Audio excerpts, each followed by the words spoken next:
안녕하세요. 오늘도 진맥중입니다. 오늘은 혀가 따가운 증상에 대해서 말씀드려 보겠습니다. 혀가 따갑고 아프신 분들 있으시죠? 잠깐 따가운 증상 말고요. 1년 이상 되신 분들 말이에요. 어떻게 혀가 1년 이상 따가울 수가 있지? 라고 생각하시는 분들도 계시겠지만 이 증상으로 고통받으시는 분들이 꽤 많답니다. 여러분, 혀가 따가우면 먼저 이비인후과부터 생각하실 거예요. 그런데 한의원에 오시는 환자분들의 거의 대부분이 먼저 다른 곳에 가서 치료받아 보시고도 안 돼서 오시는 분들이거든요. 혀가 따가운 증상으로 이비인후과에 가시면 대부분 3가지 방향으로 치료를 받습니다. 첫 번째, 구내염으로 보고 스테로이드 연고나 소염제, 가글 등으로 입안의 염증을 줄이는 치료를 합니다. 두 번째, 미각 이상, 설통이라고 판단을 해서요. 비타민 B군이라든지 아연제 등을 처방을 해서 신경 염증을 줄이거나 재생을 돕는 치료를 합니다. 세 번째, 이 2가지 방법으로도 낫지 않으면 원인 불명의 통증으로 봐요. 그래서 신경 민감도를 떨어뜨리는 약인 가바펜틴, 프레가발린 계열의 약을 처방을 합니다. 즉, 따가운 증상을 덜 느끼도록 해보는 거죠. 그런데 이런 치료를 다 받아보고도 효과가 없어서 한의원을 찾아오시는 거예요. 이런 치료법이 왜 효과가 없을까요? 이 치료들은 혀 자체의 문제로만 접근했기 때문입니다.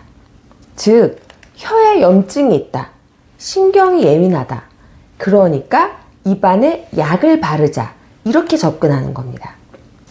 하지만 제가 진맥하면서 본 대부분의 혀 따가움은 혀 자체의 문제가 절대 아닙니다.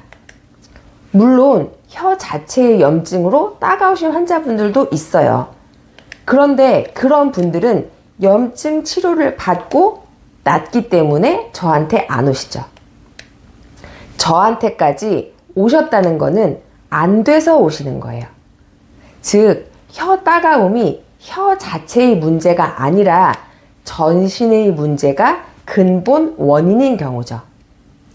한의학에서 보는 혀 따가움의 원인은 한마디로 오래된 화병의 결과입니다.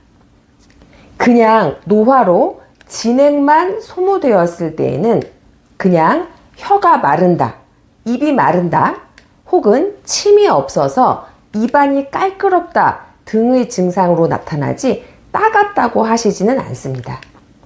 혀가 따가운 것은 진액 소모를 넘어서서 아직도 화병으로 인해 화가 있다는 거예요. 이제 한 환자분의 사례를 들어보겠습니다. 80대 환자분께서 입이 마르다 못해 목구멍까지 마르고 혀가 너무 따갑다고 오셨어요. 이미 저한테 오시기 전에 다른 병원 2-3군데에서 치료 받아보셨지만 전혀 효과가 없으셨고요. 이 증상이 생긴 지는 오래되었다고 하셨습니다. 환자분의 혀를 보니까 매우 붉은색이었고 눈으로 보기에도 혀가 바짝 말라붙어 있었고요. 혀가 갈라진 곳도 많았습니다. 자, 이제 중요한 진맥을 해봐야겠죠? 진맥을 해보니까 맥이 매우 가라앉아 있고 약했어요. 맥의 위쪽 중간에서는 잘 안 잡혔고요. 하지만 깊이 눌러보니까 깊은 곳에서는 약하지만 빠르게 뛰는 맥, 즉 상맥이 나왔습니다.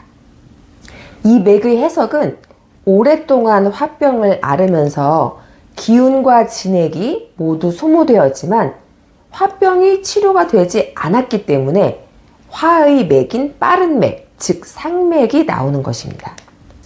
환자분의 몸에서 전중혈, 즉 가슴 한가운데 혈자리를 눌러보니까 통증이 굉장히 심하셨고요. 가슴 답답함이 너무 심해서 심장내과 진료를 여러 번 받아보셨지만 결과는 정상이라고 하셨어요. 가슴 통증, 가슴 답답함도 화병의 주요 증상입니다. 이 환자분의 약은 어떻게 썼을까요? 혈액, 진액을 보충해 주면서도 차가운 약을 대표약으로 써야 합니다. 그래서 저는 생지황을 대량 넣었습니다. 그 외에도 진액을 충분히 보충해 주는 약들을 두루 썼고요. 화를 가라앉히는 약인 황련, 치자를 썼고, 이 환자분은 화열로 인한 변비도 심하셔서 대황도 넣었습니다. 한의학에서는 병을 치료할 때 그 부분만 보고 치료하는 것이 아니라 반드시 몸 전체의 상태를 모두 살펴서 근본 원인을 찾아서 치료합니다. 혹시 혀가 따가운 증상을 앓고 계시다면 근본적인 원인을 치료받아 보시기 바랍니다. 다음 영상에서 뵙겠습니다.